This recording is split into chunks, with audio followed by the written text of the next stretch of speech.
So over here, you can see that I am in the Prezi Design homepage.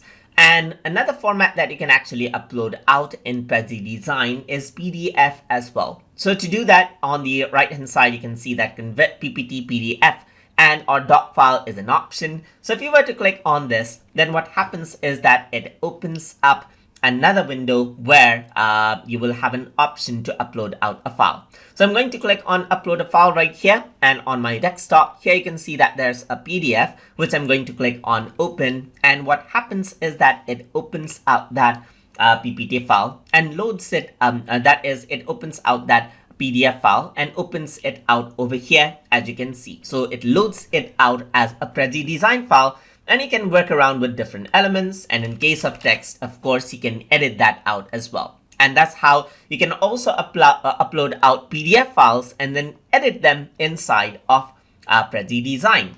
So I hope you guys learned something as always. And as always, please like, comment, share, and subscribe.